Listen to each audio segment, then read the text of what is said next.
बैठी है उसको भी खिलाते हैं। इसका मतलब क्या है कि रात काली है, कुछ नहीं दिख रहा।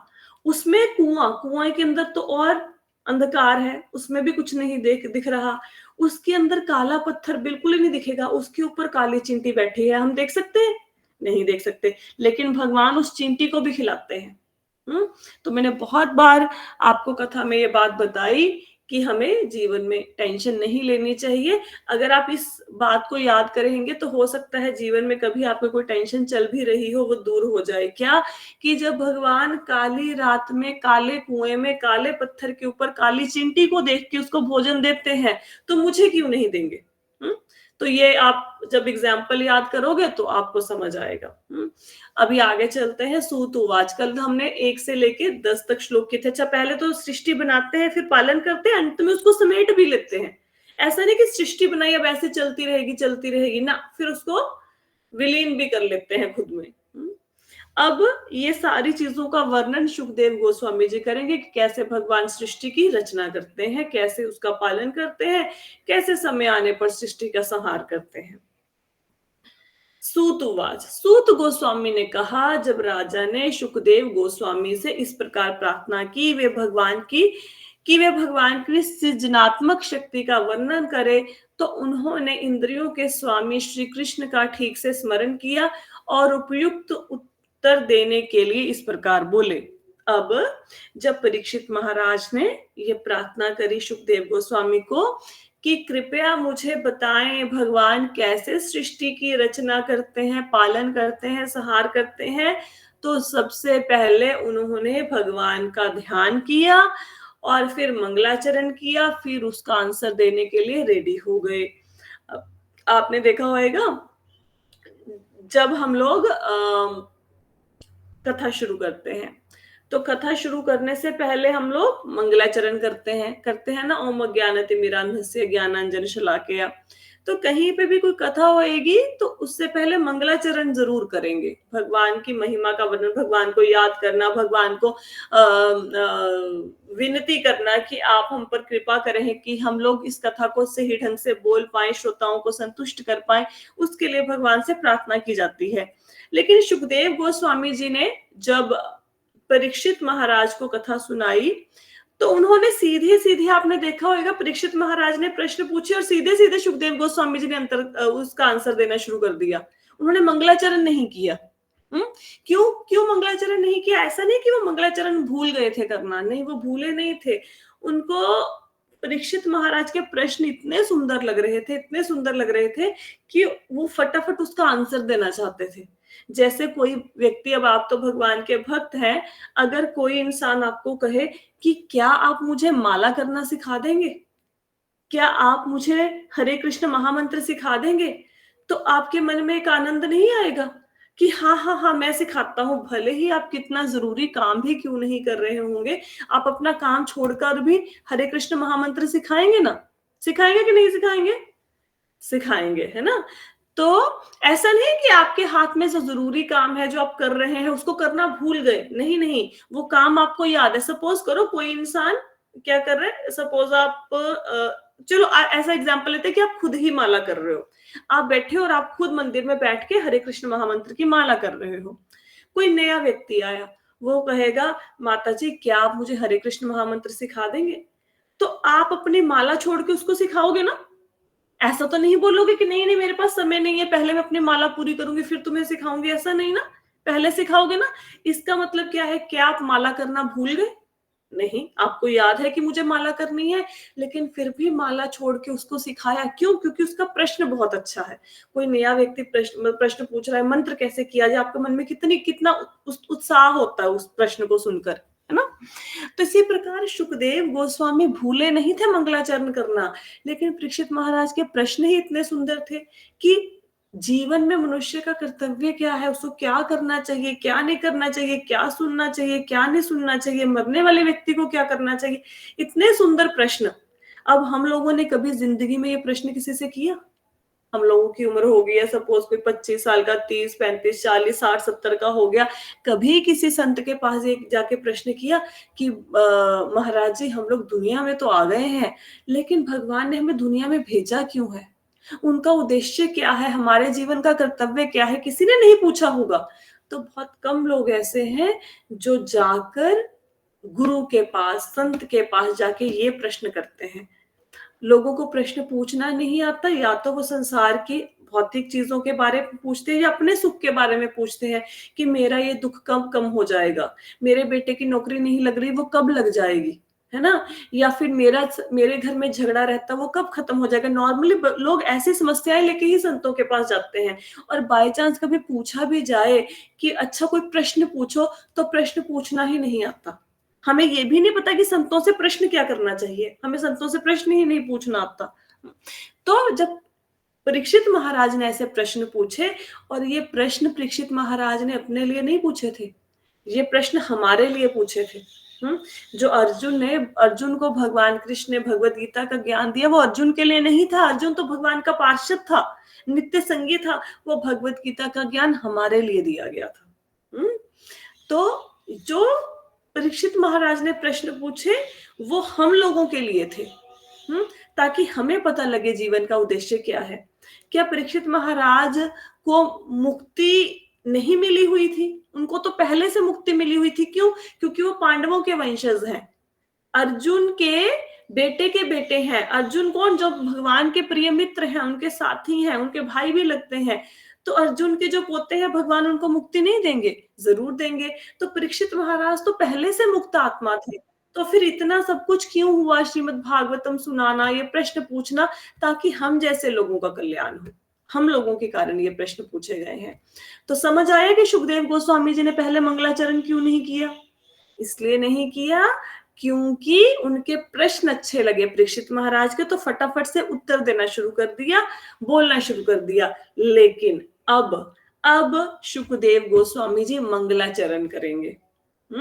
तो उनका मंगलाचरण हम पढ़ेंगे कि सुखदेव गोस्वामी जी कैसे भगवान से प्रार्थना करते हैं। बेसिकली ना, जब जो बंदा कथा सुनाता है, व्यास गद्दी पे बैठता है, ऐसा नहीं, अब किसी भी, जो भी बंदा आपको कथा सुनाएगा, किसी भी बंदे से जो व्यास गद्दी पे बैठा होएगा ना, उसको पूछना कि क्या तुम व्यास गद्दी पर बैठ के, व्यास गद्दी का मतलब होता है, जिन लोगों को नहीं पता, व्यास गद्दी होती है जब कोई बंदा कथा सुनाता है, तो कथा सुनाने वाले को एक ऊंचे आसन पर बिठाया जाता है। आपने मंदिर में कथा सुनी होगी, आपने देखा होगा, जो बंदा कथा कर रहा है उसको ऊंचे स्थान पर बिठाया जाता है, बाकी लोग नीचे बैठते हैं। ऐसे कथा सुनते हो ना? तो जो बंदा वहां पे बैठ के कथा सुनाता है, इट मीन्स वो व्यास गद्दी पे है, ये बोलते हैं। तो अगर किसी से आप पूछेंगे, व्यास गद्दी पर बैठे हुए इंसान से जो कथा सुनाया रहा है, कि जो तुमने लेक्चर प्रिपेयर किया था, जो पढ़ा था, क्या वही सुना पाए? वो नहीं सुना पाते। हम्म हम लोगों ने बहुत बार देखा है, तैयारी तो किसी और ढंग से करेंगे कि आज की क्लास में ये सुनाएंगे सब लोगों को, लेकिन जब क्लास शुरू होती है तो जो मुख से निकलता है वो कुछ अलग होता है, वो सेम मैच नहीं करता। क्यों? क्योंकि कथा करने वाले के मुख से वो निकलता है जो भगवान दूसरे लोगों को सुनाना चाहते हैं।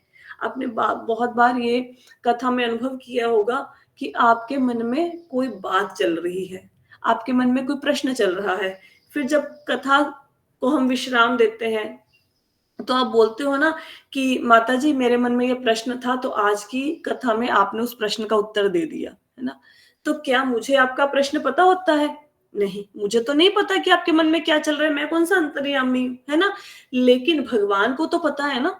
मुझे तो सिर्फ अपने मन का पता है कि मेरे मन में क्या चल रहा है, मेरे को दूसरों लोगों के मनों का नहीं पता, लेकिन भगवान को सब लोगों के मन का पता है। तो भगवान को पता होता है कि इस इंसान के मन में इस समय ये प्रश्न चल रहा है, तो जो बंदा कथा करता है उसके माध्यम से वो उत्तर देते हैं।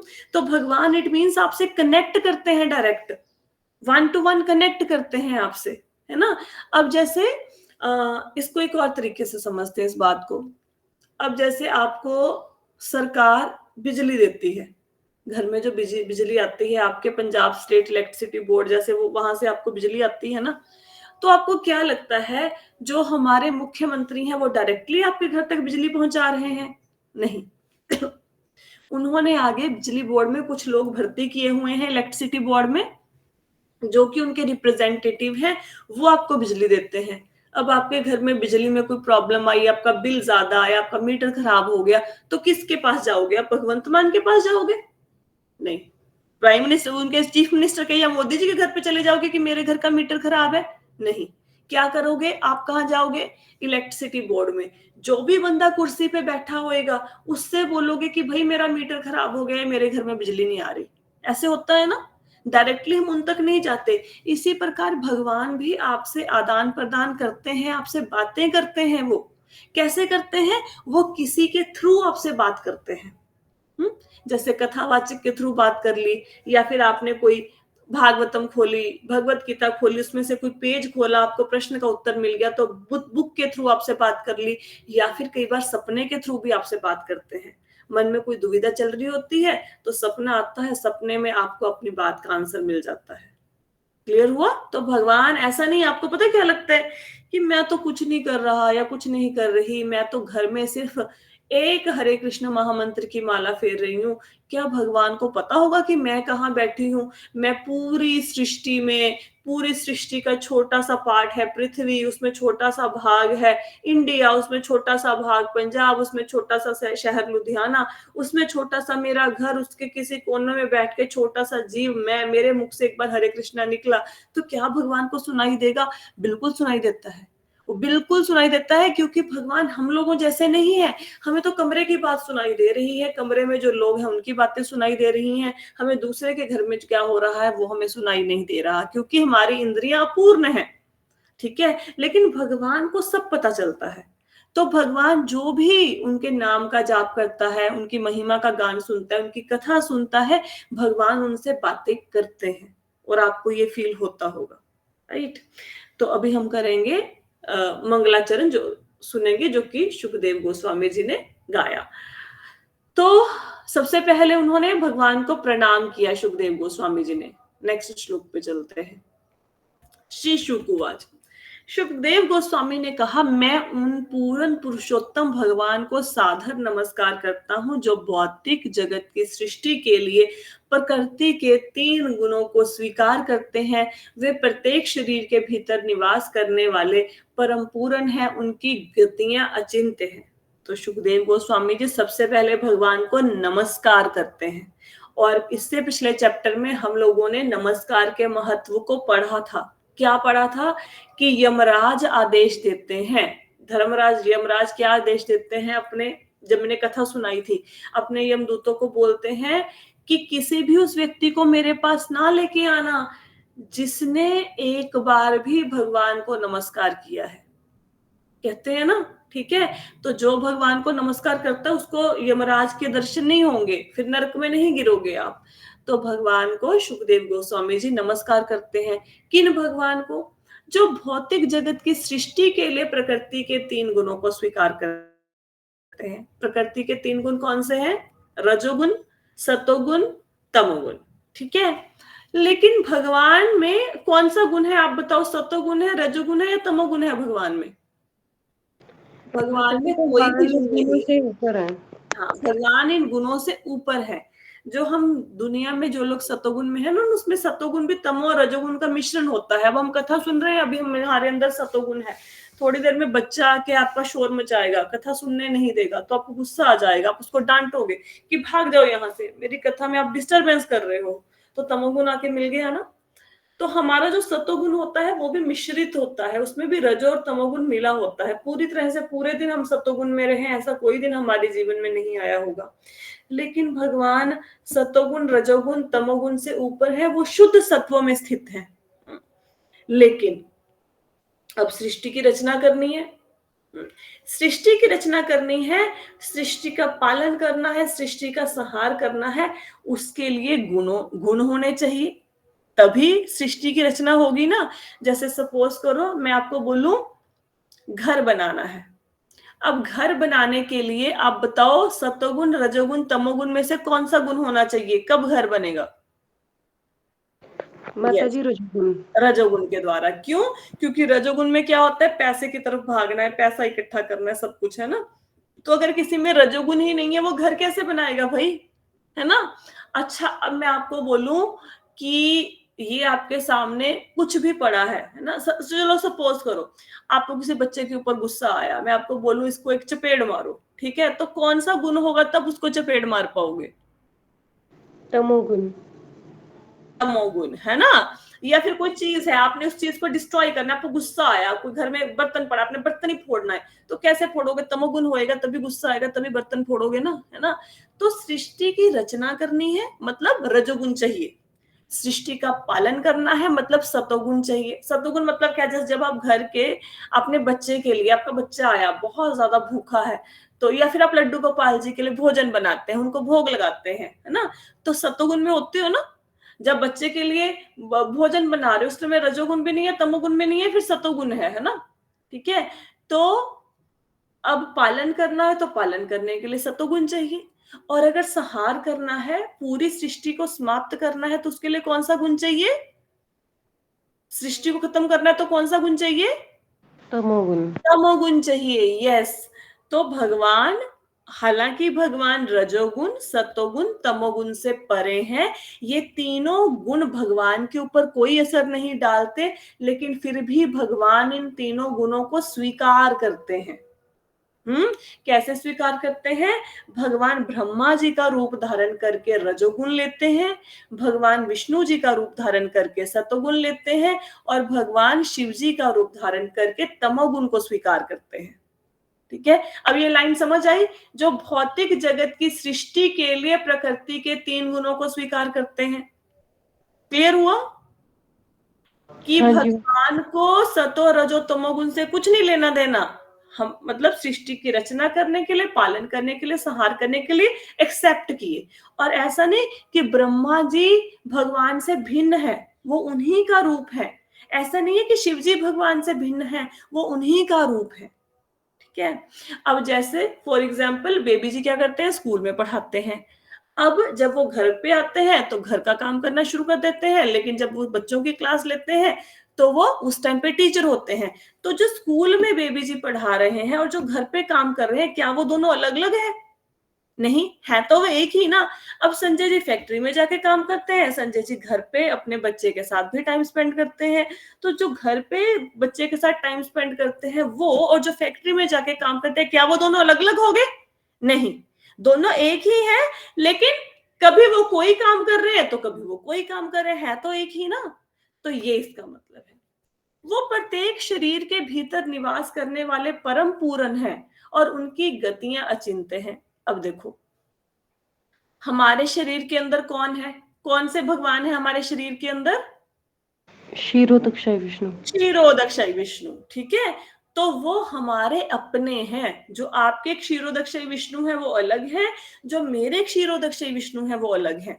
वो हर एक जीव के अंदर है, अलग अलग अलग अलग। ठीक है। तो समझ आ गया, वह प्रत्येक शरीर के भीतर निवास करने वाले परम पूर्ण है। ठीक है। तो हर शरीर के अंदर है, किस रूप में, क्षीरोदक्षय विष्णु के रूप में। और उनकी गतियां अचिंत्य हैं। तो भगवान के कार्यकलापों को समझना, भगवान की लीलाओं को समझना, उनकी गतियों को समझना, वो हम नहीं कर सकते, है ना। हम भगवान को नहीं जान सकते। एकमात्र तरीका भगवान को जानने का है भक्ति योग, मतलब भक्ति करना। सिर्फ भक्ति के द्वारा भगवान को जाना जा सकता है। अब जैसे जो लोग श्रीमद् भागवतम सुनते हैं, उनको जो श्रीमद् भागवतम सुनने में रस आ रहा है, जो बंदे ने कभी भगवत गीता नहीं पढ़ी, श्रीमद् भागवतम नहीं पढ़ी, क्या उसको वो रस आ पाएगा, उसको नहीं आ पाएगा, है ना। उसको सोने में ही मजा आएगा, वो बोलेगा क्या सुबह सुबह उठ के 5:50 पे क्लास लगाऊं, इससे अच्छा तो मैं सो जाऊं, मैं अपनी नींद पूरी कर लूं। तो जो रस आपको आ रहा है वो इस इंसान को नहीं आएगा। क्यों, क्योंकि आपने टेस्ट किया है, जिसने टेस्ट किया है वो टेस्ट को छोड़ नहीं पाता। अब रसगुल्ले का असली मजा कौन बताएगा, जिसने रसगुल्ला खाया है। जिस व्यक्ति ने रसगुल्ला खाया नहीं, सपोज किसी इंसान ने रसगुल्ला कभी नहीं खाया, हम बोलेंगे, वो बोलेगा कैसा होता है रसगुल्ला, आप इतना खाते हो, आप बोलोगे ना वो व्हाइट व्हाइट होता है। अच्छा, तो उसको व्हाइट व्हाइट बोलोगे, सफेद सफेद होता है, उसको रसगुल्ले का स्वाद आएगा नहीं। आप बोलोगे उसमें बड़ा मीठा होता है, तो उससे भी उसने मीठा कभी चखा होगा, लेकिन रसगुल्ले का स्वाद नहीं आएगा। आप बोलोगे उसमें चाशनी होती है, तो बोलेगा चाशनी होती है, अच्छा कैसा होता है। जब तक वो खुद टेस्ट नहीं करेगा उसको स्वाद आएगा ही नहीं रसगुल्ले का, नहीं आएगा ना। तो इसी प्रकार भगवान को समझा नहीं जा सकता, लेकिन जिसने एक बार भक्ति योग को टेस्ट किया, जिसने एक बार भगवान की लीलाओं को जाना है, जिसने एक बार कथा सुनी, उसका इतना इंटरेस्ट बन जाता है कि फिर वो कथा को छोड़ना नहीं चाहता। अब हम लोगों ने 8 दिन तक कथा नहीं करी या 9 दिन तक नहीं करी ना, मैं गई हुई थी, तो कैसा लगा आपको पीछे से बताओ? सुना सुना लगा, ठीक है। फोन पे जो कथा सुन रहे हैं वो कह रहे हैं कि सुना सुना लगा। अच्छा आप बताओ, जो ऑनलाइन मीटिंग में कथा सुन रहे हैं, आपको कैसा लगा? कोई एक बताओ। We were missing something. You are missing something, uh, है ना? yeah. ऐसा ऐसा लगा ना, खाली खाली लगा ना कुछ। Incomplete, incomplete day. इनकम्प्लीट। अच्छा आप बताओ, क्या मैं कुछ ले गई थी? आपके घर में आपके पति, आपकी पत्नी, आपके बच्चे, वो तो सारे यहीं पे थे ना, साथ में थे। घर में मैं क्या खाने पीने का सामान ले गई थी? नहीं, आपके पास सब कुछ था। आपके पास खाने पीने का भी था, सोने का भी था, रहने का भी था, पहनने का भी था, लेकिन वो सारी चीजों में मजा नहीं आ रहा था। क्यों? क्योंकि कथा मिसिंग हो गई, है ना? तो कल मैंने बहुत सुंदर एक मैसेज भेजा था ग्रुप में, पता नहीं कितने लोगों ने पढ़ा है या नहीं पढ़ा, मैं एक बार मॉर्निंग क्लास में पढ़ के सुनाती हूँ। बहुत ही सुंदर मैसेज था। वो था, कहते कि सबसे भाग्यवान मनुष्य कौन है, सबसे लकी इंसान कौन मैंने है? पढ़ा मैम। आपने पढ़ा? Yes, हाँ। yes. तो सबसे लकी इंसान कौन है, सबसे भाग्यवान मनुष्य कौन है? कहते जिसने हरि कथा को सुनने में रुचि और अनुराग विकसित कर लिया है, वह सबसे भाग्यशाली व्यक्ति है। तो आप जो 12-13 लोग कथा सुनते हो ना, आप दुनिया के सबसे ज्यादा भाग्यवान मनुष्य हो, सबसे लकी इंसान। क्यों? क्योंकि आपको कथा सुनने में इंटरेस्ट आने लगा है, आपको मजा आने लगा है। और जब कथा नहीं होती, आप कथा को मिस करते हो, तो आप दुनिया के सबसे भाग्यशाली इंसान हो। एक और अच्छी बात बताऊं, मैं एक वो सुन रही थी, लेक्चर सुन रही थी, प्रवचन सुन रही थी, उसमें कहते जब आप श्रीमद् भागवतम को सुनते हो, जब आप श्रीमद् भागवतम को सुनते हो, तो आप भगवान के नजदीक नहीं जाते हो, भगवान आपके नजदीक आ जाते हैं। ठीक है? तो जब श्रीमद् भागवतम को सुना, आप भगवान के, ऐसा नहीं कि मैं भगवान के नजदीक जाके बैठूंगी चल के, ना ना ना, भगवान चल के आके आपके पास बैठ जाते हैं। ये श्रीमद् भागवतम का महात्म्य है। सोचो वो कितनी महान ग्रंथ है जो हम पढ़ रहे हैं। कि जिस ग्रंथ को पढ़ने मात्र से भगवान बंसरी बजाते इधर उधर घूम रहे होंगे, जैसे ही देखा कि अच्छा ये बंदा श्रीमद् भागवतम सुन रहा है, भाग के आएंगे, आपके साथ वाली सीट पे बैठ जाएंगे। आपको पता है गीत गोविंद सुना है किसी ने? गीत गोविंद जयदेव जी की रचना है गीत गोविंद, और हाँ जी भगवान जी। को, हाँ सुना जी, नहीं है, सुना नहीं नहीं है। सुना है, ठीक है, बहुत रोज रोज मैं सुनाती हूँ अपने लाला को, लाला को सुना सुना। के सुनाती हूँ। अच्छा ओके। तो गीत गोविंद जिन्होंने नहीं सुना, जयदेव जी ने ये गीत गोविंद लिखा है। गीत गोविंद भगवान कृष्ण को, जगन्नाथ जी को बहुत प्रिय है। तो कहते हैं कि जहां पे गीत गोविंद गाया जाता है, भगवान वहां पे आके पास में बैठ जाते हैं। तो एक बार ना एक सैनिक था, वो मुस्लिम था, मुस्लिम सैनिक था। अब जैसे आप सुबह सुबह बैठे हो, कई बार गुरुद्वारे की वाणी कानों में पड़ती है ना, गुरुद्वारे वाले बोलना शुरू कर देते हैं लाउड स्पीकर में, है ना? या आप किसी मस्जिद के पास भी रहेंगे तो अल्लाहू अकबर आपके कानों में पड़ेगा ना, मंदिर के पास रहेंगे तो आरती के शब्द कानों में पड़ेंगे ना। तो उस मुस्लिम के कानों में डेली गीत गोविंद पड़ता था। तो अब सुनते सुनते सुनते कई बार ना किसी चीज से लगाव हो जाता है, सुनते सुनते मन में इच्छा आती है कि हम भी इसको सुने। तो उसके मन में लगाव हो गया गीत गोविंद के लिए। वो पंडित जी के पास गया और बोला कि जो आप गाते हो ये मुझे भी सुना दोगे, सिखा दोगे? तो कहते कि हाँ सिखा देंगे। तो कहते कि आप गीत गोविंद को गाना, लेकिन जब आप गीत गोविंद को गाओगे ना, तो आप थोड़ा सा स्थान छोड़ के बैठना, एक सीट छोड़ के। जैसे आप कभी मंदिर में बैठते हैं, तो आपकी किसी सहेली ने आना है, वो बोलती है कि मैं लेट आऊंगी, तो आप कहते हो मैं उसकी सीट रख लेती हूँ, सीट रख लेते हो ना उसके लिए, साथ वाली, है ना? उस पे बैग इत्यादि रख लेते हो कि मेरी सहेली आएगी, मैं उसको यहाँ पे बिठाऊंगी। तो कहते कि एक सीट साथ में रख लेना, क्योंकि जब आप गीत गोविंद गाते हो तो भगवान साथ में आके बैठते हैं। तो उस सैनिक ने, हालांकि वो मुस्लिम सैनिक था, उसने सीखा और वो गीत गोविंद को गाने लगा, और जैसे ही गीत गोविंद को गाया करे, वो एक सीट छोड़ दिया करे। अब इसको गीत गोविंद गाने में इतना मजा आने लगा कि वो जब वो मतलब घोड़े पे भी बैठा हो, वहां पे भी गीत गोविंद गाया करे, उसको अच्छा लगने लग गया। अब जब वो घोड़े पे बैठता था ना, तो वो घोड़े से एक सीट पीछे होके बैठता था। क्यों? क्योंकि भगवान ने भी तो आके बैठना है ना, उनको भी तो जगह चाहिए। तो एक दिन घोड़े पे बैठा और घोड़े पे बैठे बैठे गीत गोविंद गाने में इतना मगन हो गया कि उसको पता ही नहीं चला कि वो घोड़ा को चलाना ही भूल गया, लगाम भी उसके हाथ से छूट गई। लेकिन जब उसको होश आया तो उसने देखा कि घोड़े की लगाम चल रही है, घोड़ा चल रहा है। तो इट मीन्स क्या, उसको ये फील हुआ कि मेरे आगे आगे कोई बैठा हुआ है जो घोड़े को चला रहा है। उसको उस दिन इस बात की अनुभूति हुई। तो आगे कौन आके बैठे थे उसके? जगन्नाथ जी। तो जब भी आप गीत गोविंद गाते हैं तो प्लीज एक सीट छोड़ के बैठिए, क्योंकि भगवान आके वो गीत को सुनते हैं। और बहुत जगह पे, बहुत मंदिरों में आपने ये कथा सुनी भी होगी, जगन्नाथ जी के विग्रह, जहाँ पे कथा आपने शायद यूट्यूब वगैरह पे भी कहीं सुनी होगी कि एक बार ना भगवान की कोई भक्त थी, वो गीत गोविंद गा रही थी, तो भगवान मंदिर से भाग आए और फिर उसके पास आके गीत गोविंद सुनने लगे। तो पता कैसे लगा? जब भगवान का पीताम्बर वहां पे उलझा हुआ मिला झाड़ियों में। सुनी होगी कभी, है ना? यस माता जी, बड़ी अच्छी स्टोरी है। हाँ जी, ठीक है। तो ये गीत गोविंद की महिमा है, राइट? तो जैसे ही आप भगवान की भक्ति करते हो, आपको ऐसा लगता है कि कुछ हो नहीं रहा, सिर्फ कथा सुनने से थोड़ा ना भगवान मिल जाएंगे, सुबह सुबह आधा घंटा लगाने से मिल जाएंगे। भाई मिल के जाएंगे, मिल चुके हैं, मिल जाएंगे नहीं, मिल चुके हैं। अगर नहीं मिल चुके होते तो कथा को क्यों मिस करते? ठीक है ना? चलो आगे चलते हैं। आगे कहते हैं, मैं पुनः, अब मेरे को लगता है कि श्लोक आपको पूरा समझ आ गया कि भगवान कैसे 3 गुणों को स्वीकार करते हैं, और भगवान की गतिविधियों को हम नहीं जान सकते। हाँ, जो भक्ति करते हैं वो भगवान को जान सकते हैं। आगे कहते हैं, मैं पुनः पूर्ण जगत रूप अध्यात्म रूप उन भगवान को नमस्कार करता हूं जो पुण्यात्मा भक्तों को समस्त संकटों से मुक्ति दिलाने वाले तथा अभक्त असुरों की नास्तिक मनोवृत्ति की वृद्धि को नष्ट करने वाले हैं, विनष्ट करने वाले हैं। वे सर्वोच्च आध्यात्मिक सिद्धि प्राप्त योगियों को उनके विशिष्ट पद प्रदान करने वाले हैं। तो यहाँ पे क्या बताया गया है, इस श्लोक को कैसे समझेंगे? देखो, 3 प्रकार के कैटेगरीज होती हैं। एक कैटेगरी वो होती है जो लोग शास्त्रों के नियमों का पालन करते हैं, भगवान की भक्ति करते हैं, धर्म के नियमों का बेसिकली पालन करते हैं, वेदों में जो लिखा है उसको मानते हैं, शास्त्रों में जो लिखा है। एक कैटेगरी होती है जो वेदों में लिखा है उसके उल्टे चलना है, शास्त्रों को नहीं मानना बिल्कुल। ठीक है। एक कैटेगरी होती है जिसको संसार से कुछ भी नहीं चाहिए, कुछ भी नहीं। उसको आप बोलोगे कि तुम्हें ये वस्तु दे दूं, ये वस्तु दे दूं, वो बोलेंगे मुझे जगत से कुछ नहीं चाहिए। जो पहली कैटेगरी है, जो धर्म के नियमों का पालन करती है, वो क्या होगी? वो देव हो गए एक ढंग से, है ना? और जो धर्म के नियमों का पालन नहीं करती वो असुर हो गए। और तीसरी कैटेगरी जिनको कुछ भी नहीं चाहिए। ठीक है। तो भगवान क्या करते हैं? जो भक्त होते हैं, जो भगवान की भक्ति करते हैं, पहली कैटेगरी जो भगवान की भक्ति करते हैं, शास्त्रों को मानते हैं, भगवान उनके लिए क्या करते हैं? उनके सब प्रकार के संकटों से उनकी मुक्ति कर देते हैं। और ये बात आप याद रखो कि भगवान सच में सब संकटों से मुक्ति कर देते हैं।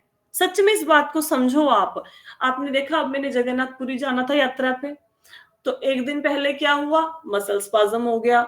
आपने ग्रुप में पूछा कि आप जाओगे? मैंने कहा मुझे पता ही नहीं भाई, ठीक हूं, अब मैं चल ही नहीं पा रही।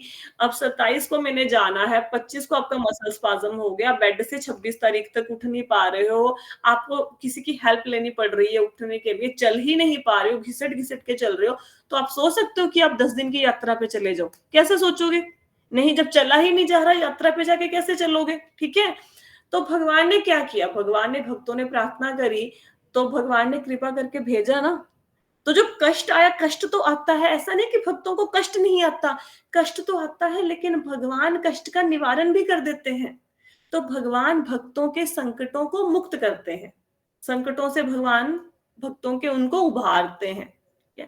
सेकंड कैटेगरी अभक्त, जो कि भगवान को नहीं मानते, भगवान से द्वेष करते हैं, जैसे रावण, कंस, हिरण्यकश्यप। भगवान ऐसा नहीं है कि उनकी मुक्ति नहीं करते, भगवान उनकी भी मुक्ति करते हैं। कैसे? भगवान उनको मार देते हैं। जो भगवान के हाथों से मरा, क्या वो दोबारा संसार में जन्म लेगा? नहीं जन्म लेगा। ठीक है।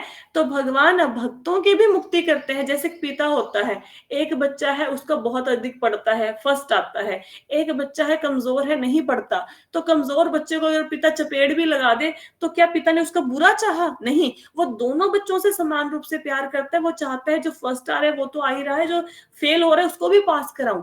तो उनका गुस्सा करना भी उनका प्रेम ही होता है पिता का। ठीक है।